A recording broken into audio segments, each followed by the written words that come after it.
Assalamualaikum warahmatullahi wabarakatuh. Selamat siang dan salam sejahtera bagi kita semua. Salam sehat, sehat diawali dari saya. Pemirsa yang budiman dimanapun Anda berada, apa kabarnya? Semoga pemirsa di rumah maupun dimanapun berada tetap dalam keadaan sehat walafiat dan selalu dalam lindungan Allah Subhanahu wa Ta'ala. Amin ya Rabbal Alamin. Senang sekali pada siang hari ini saya Elka Sesti akan memandu sesi talkshow pada kesempatan siang hari ini dengan judul Pandangan Tokoh Agama maupun Tokoh terhadap adaptasi kebiasaan baru dalam dunia pendidikan. Di tengah-tengah kita sudah hadir Bapak Haji Ibrahim Lisut yang merupakan tokoh pendidikan di Kota Dumai, dan juga Bapak Ustadz Syahrial SAG, dan kita akan sapa. Assalamualaikum Bapak kami, Bapak Ibrahim Lisut dan Bapak Syahrial. Waalaikumsalam warahmatullahi wabarakatuh. Gimana Pak kabarnya Pak? Alhamdulillah sehat. Alhamdulillah ya Pak Ya. Terima kasih Bapak sudah diberi waktu dan kesempatan untuk dapat hadir memberikan sedikit materi atau pemaparan di masa adaptasi kebiasaan baru tentang dunia pendidikan kepada para pemirsa yang budiman yang berada di rumah. Baik, Bapak, sebelum kita mulai, karena Bapak dalam keadaan kondisi sehat, saya ingin menyapa Bapak dulu dengan salam sehat. Ikuti saya ya Pak, kalau saya katakan salam sehat, Bapak akan menjawab sehat diawali dari saya. Siap ya Pak ya? Ya. Salam sehat. Sehat diawali dari saya. Iya, terima kasih Pak atas atensinya. Pemirsa dimanapun Anda berada, kita tahu pandemi Corona belum berakhir. Jumlah orang yang terpapar di Indonesia bahkan di Kota Dumai mengalami kenaikan. Menyikapi situasi ini, tentunya hidup tetap terus berlanjut. Kita akan masuki era adaptasi kebiasaan baru. Meskipun pemerintah tetap membatasi aktivitas kita, terutama di luar rumah, kita tetap menggunakan protokol kesehatan. Namun, pendidikan tetap harus dilaksanakan untuk generasi muda kita. Jangan masalah pandemi ini mempengaruhi pendidikan kita. Untuk itu di tengah-tengah kita sudah hadir tokoh pendidikan Kota Dumai yang sejarahnya sungguh-sungguh luar biasa, dan saya baru tahu, mohon maaf Bapak Haji Ibrahim Lisut, ini bapak saya lah, berarti nih seangkatan dengan bapak saya kalau seandainya bapak saya masih hidup ya Pak ya. Jadi Bapak sudah melalang buana menjadi tokoh pendidikan, dan riwayatnya mungkin kita semua tahu, dan kita akan mendapatkan nantinya masukan-masukan untuk dunia pendidikan di masa adaptasi kebiasaan baru ini. Kemudian juga dengan Bapak Ustadz Syahrial yang merupakan guru ya, pendidikan latarnya pekerjaannya guru SMK 2 Kota Dumai, dan kita juga akan gabungkan nanti masing-masing narasumber kita untuk menyampaikan paparan materinya. Dan pada sesi talkshow pada siang hari ini Pak, kita akan buat dua sesi. Yang pertama adalah sesi pemaparan. Masing-masing narasumber kita beri waktu 5 menit untuk memaparkan materinya, dan kita lanjutkan dengan sesi kedua. Nanti akan ada sedikit diskusi maupun tanya jawab. Untuk itu kita langsung mulai dengan sesi pertama. Kita beri kesempatan kepada Bapak Ibrahim untuk Pak Haji Ibrahim Lisut untuk menyampaikan ruang lingkup pendidikan di masa COVID-19. Kepada Bapak disilakan. Bismillahirrahmanirrahim. Assalamualaikum warahmatullahi wabarakatuh. Waalaikumsalam. Tentunya kita bersyukur kepada Allah Subhanahu wa Ta'ala, berselawat kita kepada Rasulullah Muhammad SAW. Terima kasih pada siang hari ini, menjelang siang maksud saya, kita adakan suatu pertemuan talk show barangkali yang sudah diprakarsai oleh pemerintah daerah melalui mungkin dari segi protokol kesehatan, yaitu dari masalah kesehatan yang sehubungan dengan kondisi hari ini. Nah, kepada saya ini diberikan judul yang berat juga ini, pemirsa. Banyak pengalaman berarti Pak dianggap. Judul yang diberikan ruang lingkup pendidikan di masa COVID. Nah ini, jadi kalau kita berbicara, kalau saya berpikir berbicara tentang masalah pendidikan, kita tidak boleh larut ya dengan masalah virus, karena pendidikan virus itu jauh sekali bedanya. Akan tetapi dia punya pengaruh yang sangat rentan dengan masalah kalau andai kata ketika kita tidak mematuhi protokol kesehatan. Nah, maka oleh karena itu sebelumnya saya coba dulu masalah pendidikan, berapa pentingnya masalah pendidikan ya untuk melakukan suatu pekerjaan yang barangkali diberikan kepada kita. Apapun namanya pekerjaan itu Islam menghendaki. Saya mencoba mengkaji dari segi hukum Islam atau tata cara di dalam Islam.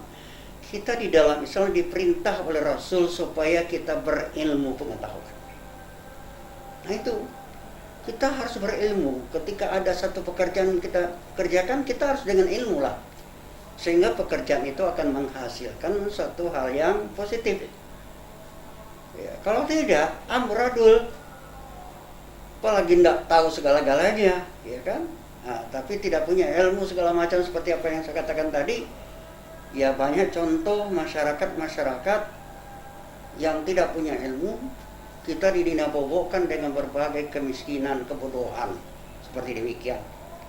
Saya selalu katakan, kita bangsa Indonesia luar biasa. Karena saya hidup di masa kemerdekaan, mulai kemerdekaan. Saya lahir tahun 46. Ya. Tanggal 9 Maret tahun 46 saya sudah lahir. Nah, seperti itu, saya tahu orang tua saja nggak boleh sekolah. Hanya sampai SD kelas 3 SR dulu, sekolah rakyat. Nggak boleh lagi nyambung. Apa yang terjadi? Nah, itulah kondisi orang-orang tua dulu tadi saya katakan, karena tidak punya pendidikan, maka mereka akan dijadikan sebagai satu lahan, ya, satu lahan sehingga kita tidak paham apa-apa. Kita jajah 350 tahun, bukan waktu yang sebentar. Maka oleh karena itu dengan kita sudah merdeka seperti ini, yang perlu kita pertahankan juga perlu masalah pendidikan, perlu hati-hati kita. Jangan karena masalah yang kecil seperti ini kita mulai mundur dari segi pendidikan. Rasul mengatakan iza usidal amru bighairi ahli fantazirus sa'ah. Suatu pekerjaan diserahkan kepada bukan ahlinya, tunggu kehancuran. Maka inilah permasalahan yang berat yang kita rasakan pada saat ini, bahwa dengan adanya COVID seperti ini kita tak boleh lagi masuk ke suatu sarana pendidikan, katakanlah sekolah. Cukup dengan jarak jauh saja, kita setuju saja. Tapi kalau ini muncul dan larut dalam masalah ini, oke, kita bisa belajar melalui internet segala macam ya, mungkin. Tapi bagaimana kalau anak PAUD, anak TK, anak SD, tahu apa mereka dengan sarana elektronik tersebut? Maka ini memerlukan sekali menurut saya supaya mereka juga beradaptasi tatap muka itu. Pendidikan seperti biasa. Cuman yang perlu kita perhatikanlah protokol kesehatan. Itu perlu barangkali. Jadi bukan anak murid saja, masuk guru pembimbing segala macam. Efeknya akan kita ketemukan seperti apa. Saya sudah lihat. Kalau andaikan ini terjadi selama-lamanya, yang istilah Romuli itu tidak ada lagi, karena tidak ada kawan. Kita di rumah masing-masing belajar. Coba bayangkan ya kan? Siapa teman kita dulu sekolah tidak tahu. Seperti apa pakaian kita waktu TK, waktu SD, waktu PAUD, kita tidak tahu. Ini efeknya, akhirnya kita hilang dari segala permasalahan yang ada dalam kehidupan kita. Memori kita akan hilang seperti demikian. Maka oleh karena itu, saya barangkali ya dengan seperti ini kita berharap lah ya supaya ya masalah ya virus COVID ini tetap kita seperti ini menjaganya dengan cara seperti apa yang telah dilakukan, tetapi juga masalah pendidikan barangkali jangan kita berhenti pendidikan karena gara-gara virus ini. Ini saya harapkan kita seperti itu, maka tuntunan Islam banyak sekali tentang masalah pendidikan. Saya kira mungkin tidak banyak, kalau dalil saya juga kopek-kopek juga banyak sekali, ya kan? Nah, yang perlu itu hari ini adalah meyakinkan bahwa semuanya yang terjadi di dunia ini adalah kehendak Allah.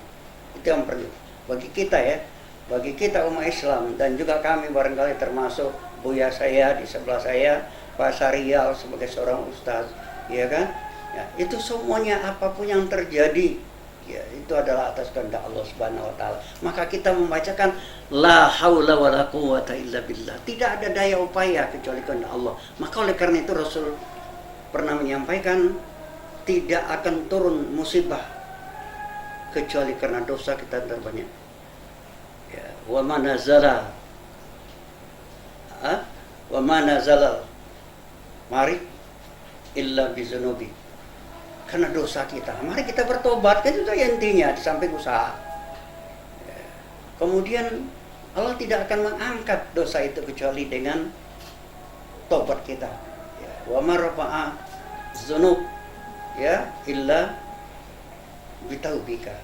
Jadi saya kira mungkin itu dari samping usaha-usaha dari protokol kesehatan, ya juga kita sebagai umat yang beragama, mari kita berdekat diri kita dengan Allah Subhanahu wa taala. Kita minta kepada Allah Subhanahu wa taala, ya mintanya itu tadi supaya mudah-mudahan dengan kejadian seperti ini dapat merubah sikap barangkali ada semacam suatu himbauan oleh Allah Subhanahu. Jangankan ini mati saja.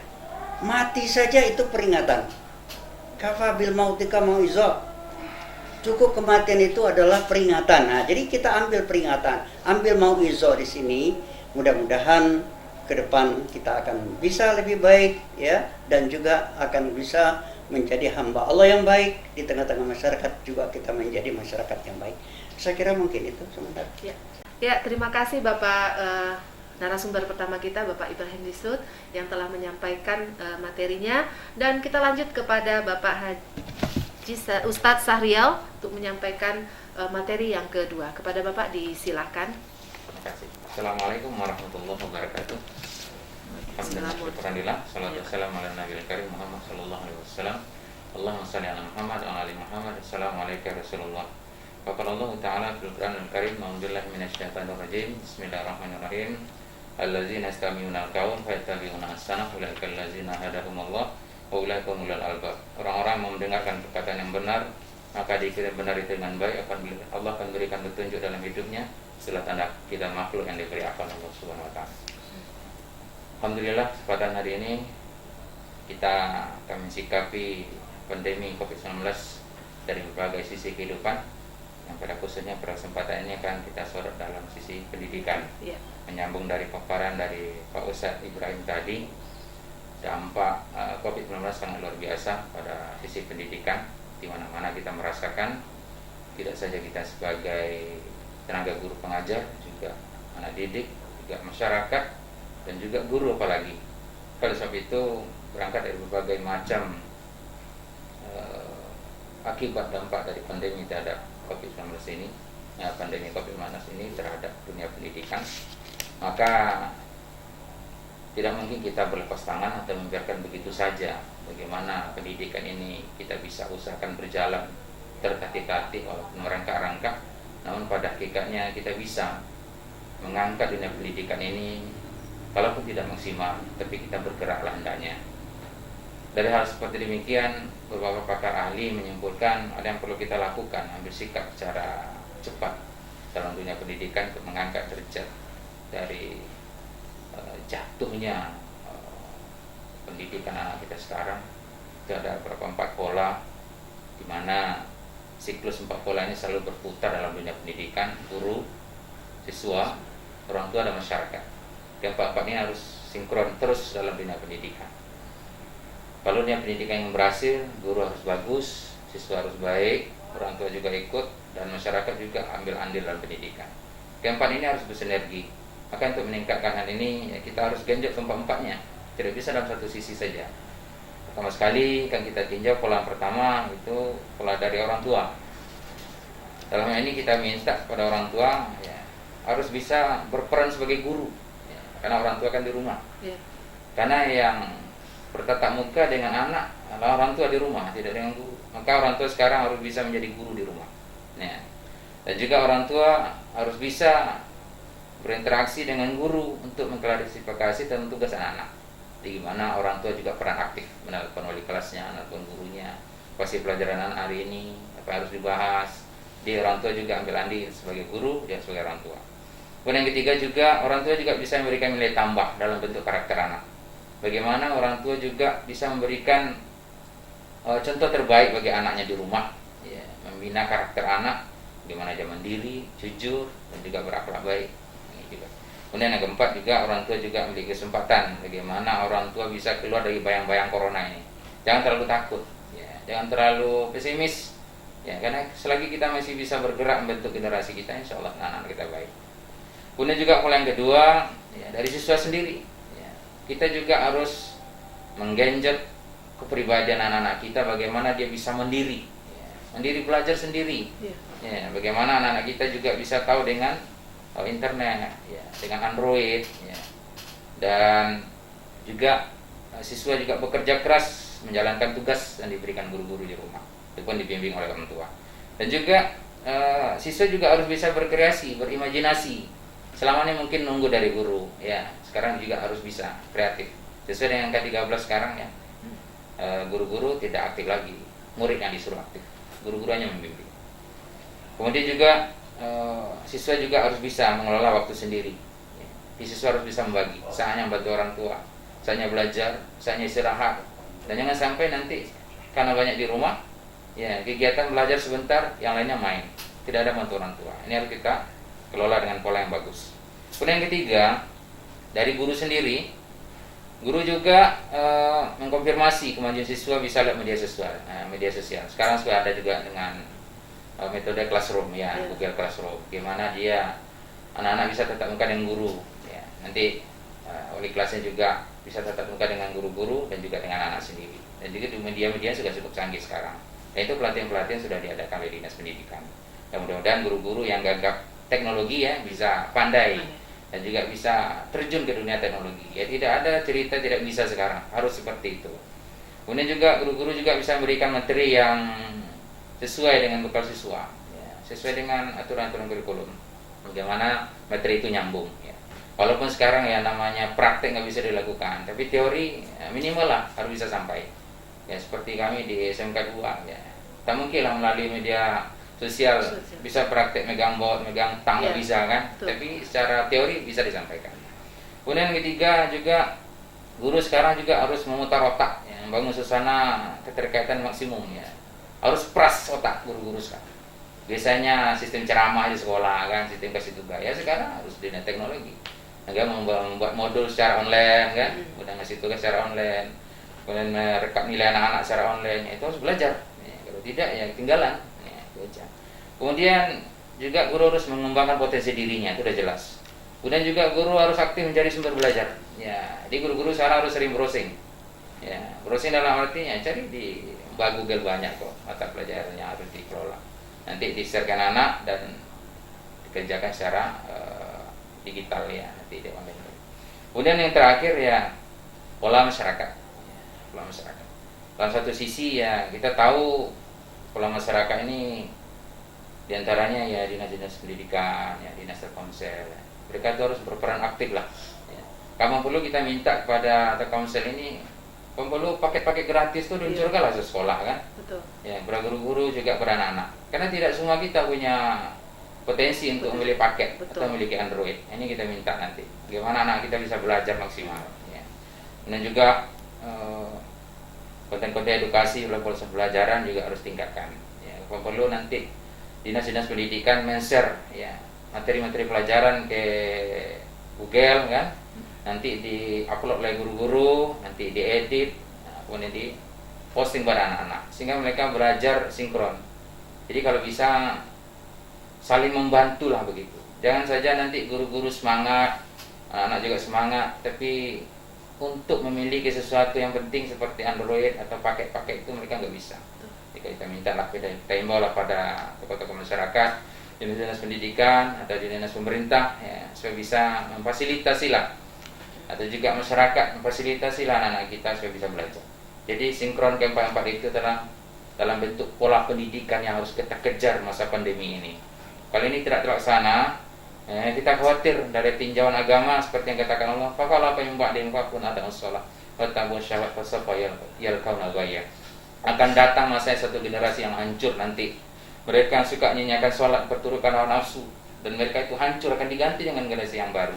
Kita khawatir akhlak tidak terbina lagi, hanya perturutkan hawa nafsu, sehingga anak kita hancur akan di kemudian hari nanti. Ini yang kita takutkan. Jadi menanggapi dari pemahaman Bapak Ibrahim tadi dan nyambung dengan pola pendidikan, ya mari kita sama-sama sekarang introspeksi dirilah. Mungkin ini satu ujian akhir zaman buat kita. Ya kita jangan lalai, jangan lemah. Mari kita sinergikan gimana anak kita pendidikannya meningkat, masa depannya cerah. Ya jangan jadikan ini suatu ujian yang akan buat kita teruk, jangan. Ini sebagai batu loncatan agar lebih baik nanti ke depannya. Insyaallah. Mungkin ada dapat sampaikan dan bermanfaat. Ya. Dan berkalam. Assalamualaikum warahmatullahi wabarakatuh. Ya, terima kasih kepada Ustadz Syahrial. Ya, sungguh luar biasa materi pola pendidikan di masa Covid ini. Tentu banyak pertanyaan-pertanyaan menarik nantinya. Tapi terlebih dahulu kita beri aplaus yang meriah dulu untuk kedua narasumber kita ini. Ya, Bapak, kita akan lanjut nih Pak Ustadz sama Bapak Ibrahim. Kita lanjut kepada sesi kedua, ya, sesuai dengan pemaparan yang Bapak telah sampaikan tadi, ya.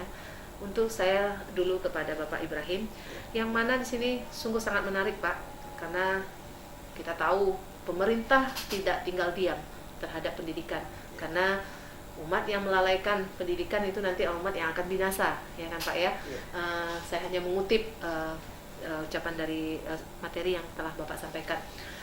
Tentu menarik sekali nih Pak, di masa Covid ini ya, terekam di memori seperti yang Bapak sampaikan bahwa pendidikan dengan tatap muka, ya, pendidikan dengan tatap muka itu sangat-sangat luar biasa, meninggalkan memori yang sungguh luar biasa pada kita. Tidak juga terhadap Bapak, juga saya juga, ya. Jadi jujur anak saya adalah lulusan Covid. Kenapa? Begitu selesai semester 1, kebetulan pembelajarannya hanya di daring atau melalui tugas-tugas yang dikirimkan melalui WA group ataupun melalui webinar atau Zoom ya, yang memang kita buat karena kebetulan memang ada. Tentunya ini tidak meninggalkan memori karena memang tidak mengadakan perpisahan, tidak meninggalkan kesan dalam ya. Jadi mungkin merupakan kesedihan kita bersama nih Pak, bukan hanya kesedihan kita, karena memori ini adalah untuk kenangan kita nanti di masa tua. Benar ya Pak Ibrahim ya? Jadi kenangan inilah yang akan memicu, akan menceritakan kepada generasi selanjutnya bahwa pendidikan pada saat ini mengalami kemunduran bukan karena kita, ini adalah ujian dari Allah bahwa kita dengan sangat terpaksa melaksanakan pendidikan seperti ini. Namun pemerintah tidak tinggal diam, masih tetap berusaha sampai kondisi ini akan membaik, dan besar harapan pendidikan yang dengan sistem skill ya, dengan adanya praktek itu memang kita harapkan memang tatap muka, dan kita tetap berharap untuk protokol kesehatan. Mungkin saya hanya mengulang kutipan dari Pak Ibrahim bahwa ini bukan tanggung jawab pemerintah saja, namun juga merupakan tanggung jawab kita bersama. Jadi sebagai tokoh yang dituakan, tokoh agama yang punya pengalaman luar biasa, saya bersyukur sekali pada siang hari menjadi host ya, ketemu dengan tokoh yang seangkatan dengan orang tua saya yang sungguh luar biasa pengalamannya, dan pada hari ini bisa memberikan masukan kepada kita semua bahwa pendidikan ini jangan ditinggalkan meski musibah datang ya Pak ya, seperti yang disampaikan. Mungkin di sini kita tidak memberikan pertanyaan, namun kita memberikan minta pernyataan atau wejangan dari Bapak sekali lagi, bagaimana pesan Bapak kepada generasi muda kita. di saat kondisi kayak gini seperti ini, apa kesan yang bisa atau nasihat yang Bapak bisa berikan kepada generasi muda kita? Mungkin silakan Pak. Terima kasih. Ibrahim. Host yang sudah bisa menyimpulkan ini suatu hal yang luar biasa menurut saya. Ya kan, dari apa yang sudah pernah kita sampaikan, tapi itu langsung dicerna. Nah, kalaulah masyarakat kita yang mendengar ya atau yang melihat seperti apa yang terjadi pada saat ini, saya yakin dan percaya bahwa pendidikan kita itu ke depan akan semakin bagus.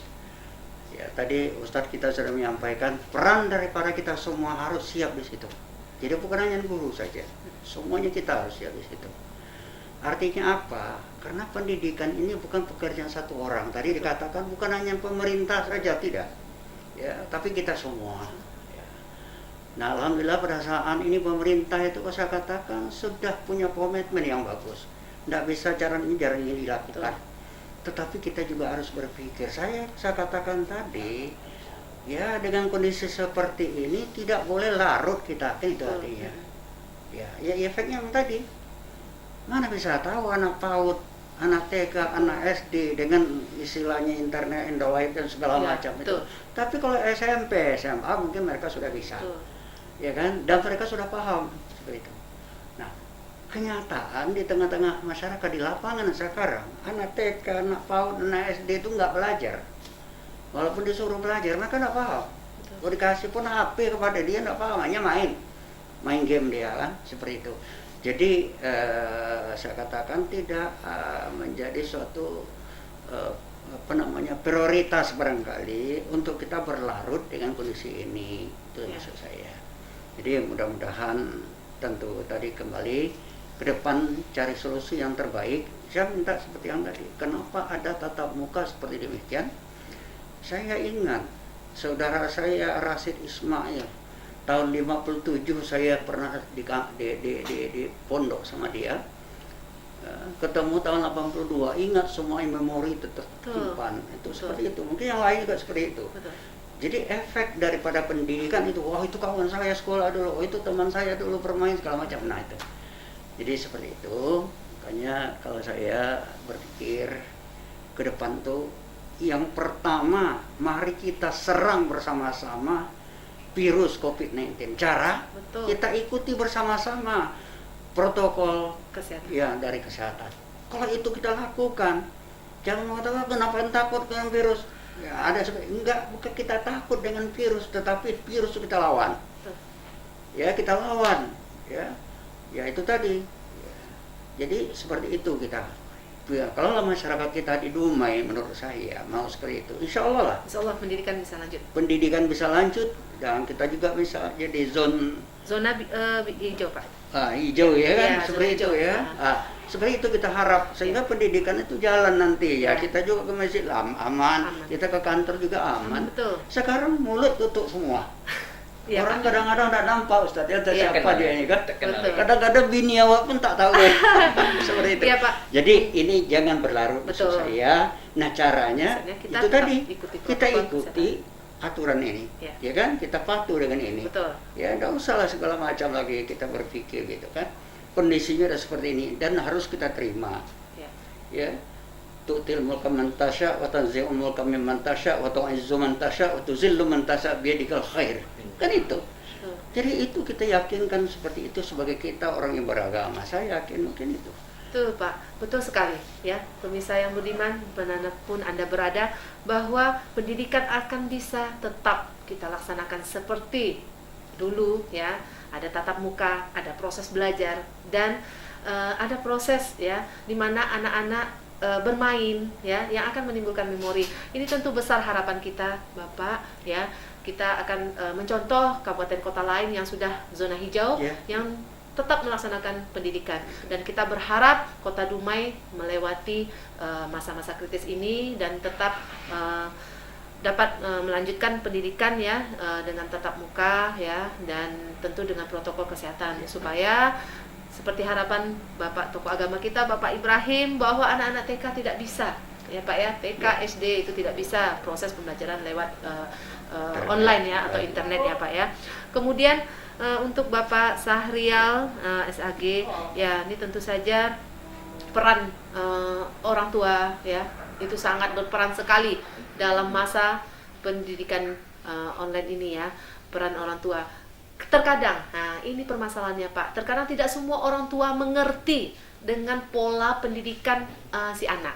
Maksud saya, kadang-kadang anak yang sekolah SMA mendapatkan ilmu melalui kontak online, terus orang tua memandu gitu di rumah. Kadang-kadang ada yang tidak menimbulkan permasalahan, yang kadang-kadang orang tua jadinya heboh sendiri, bising sendiri karena tidak mendapatkan apa yang diharapkan oleh anak tersebut, dan timbul jadi derita emak-emak di rumah katanya Pak mengajari anak-anak. Jadi ini mungkin masukan dari Bapak Ustadz Sahrial tentang pola pendidikan ini, karena besar harapannya berada di pundak orang tua, sementara tidak semua orang tua yang punya kemampuan lebih untuk menjadi guru bagi anaknya, untuk menjadi contoh bagi anaknya, terutama bidang-bidang khusus yang tidak semua orang miliki. Beruntung kalau orang tua itu punya kemampuan yang bisa mendidik, membantu anaknya dalam proses belajar mengajar. Mungkin saya butuh penjelasan dari Bapak Sahrial, apa kiat-kiatnya supaya orang tua tetap bisa bekerja sama dalam pendidikan di masa COVID-19 ini. Oke, terima kasih Bu. Yang jelas, apa yang kita usahakan jelas tidak bisa maksimal masa COVID ini. Ya kalau kita berharap 100%, 50 aja udah cukup gitu. Kenapa? Karena dalam berbagai macam sisi kita masih terkebelakang. Ya. Kenapa dikatakan demikian? Ya, kita tinjau dari sisi guru. Guru aja sekarang banyak kaget. Kaget dalam artian, wah mana nih buat modul kayak begini, sistem pelajaran kayak begini. Baru mulai ada pelatihan.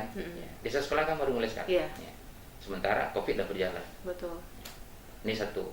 Dan kalau kita berhenti, tentu dunia pendidikan tidak jalan. Betul. Makanya kita berusaha. Jadi sekarang peras otak, peras keringat guru-guru bagaimana bisa. Dan bisa itu nggak maksimal, saya yakin itu. Jadi lagi kita mau, kita usahakan. Kemudian dari sisi siswa nih lagi kan. Siswa kita nggak semuanya punya Android kok. Iya, ya. Benar.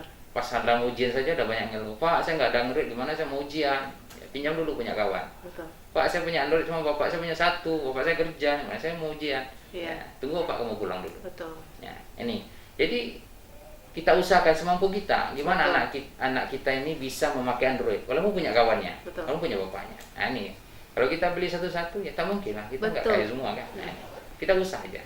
Kemudian sisi orang tua. Orang tua juga kaget dengan sistem seperti ini. Betul. Ya, guru aja kaget, apalagi orang tua.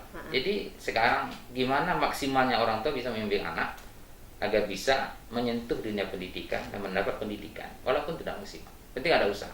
Walaupun mama banyak mengeluh, ya gak bisa Pak, kok anak saya HP aja kerjanya siang malam, belajar mau kayak gitu. Kadang-kadang anak pun banyak nipu orang tua juga. Padahal tugas itu cuma satu, yang dikerjakan anak 10. Rupanya, nah ini lihat ya, Android ini bahaya. Nah dia macam pisau bermata dua. Dan kalau tidak orang tua pandai mengontrol anaknya, bisa jadi bukan hanya pelajaran dia dapat, malah bahaya yang menimpakan pada anak sendiri. Juga begitu masyarakat. Kan masyarakat ini sangat sama menjaga, saling membantu. Ya kalau ada keluarga kita, tetangga kita nggak punya Android anaknya, ya kalau kita punya 2 pinjam, kalau 1. Kalau anak tetangga nggak bisa beli pakai, setelah kita bisa bantu. Nah kita juga berharap pada pemerintah. Ya mungkin dari sekolah itu mungkin ada dalam satu lokal dibantu 4 orang 5 orang. Kalau kita bisa berharap, ya Telkomsel itu kita bisa bantu semua siswa. Pakai guru-guru juga bisa. Itu harapan kita. Kita ada keluhan. Ya kalau tidak bisa maksimal separuh jadilah. Ada sinkron Bu ya.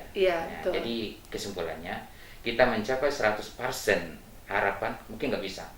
Tapi 50 minimal kita usahakan. Insya Allah anak-anak kita ya tidak terbelakang betul lah, tidak gagal betul lah tahun ini kan. Itu aja harapan kita. Itu Bu ya, makasih. Terima kasih kepada 2 narasumber hebat kita pada siang hari ini yang membahas kupas habis tentang dunia pendidikan. Tentunya dunia pendidikan kita harapkan di masa pandemi COVID ini tidak berhenti start di berdiri saja, namun tetap meskipun dengan kondisi merangkak ya Pak Ustadz ya, meskipun dalam kondisi merangkak tetap berjalan ya, tidak mengharapkan hasil yang maksimal, namun paling tidak tetap ada usaha agar dunia pendidikan di Kota Dumai khususnya tidak mengalami kemunduran dan mempengaruhi nantinya kepada generasi muda di Kota Dumai. Terima kasih kami ucapkan kepada dua narasumber hebat kami, tokoh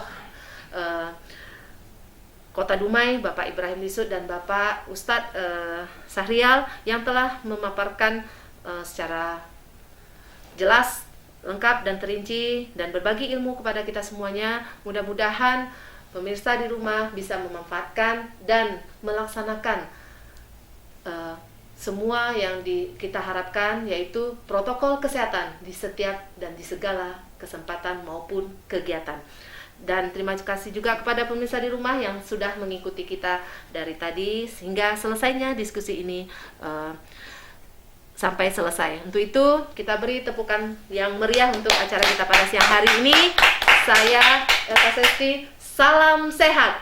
Sehat diawali dari saya. Saya akhiri, mohon maaf atas segala kesalahan maupun kata-kata. Wabillahi taufik wal hidayah. Wassalamualaikum warahmatullahi wabarakatuh. Waalaikumsalam warahmatullahi wabarakatuh.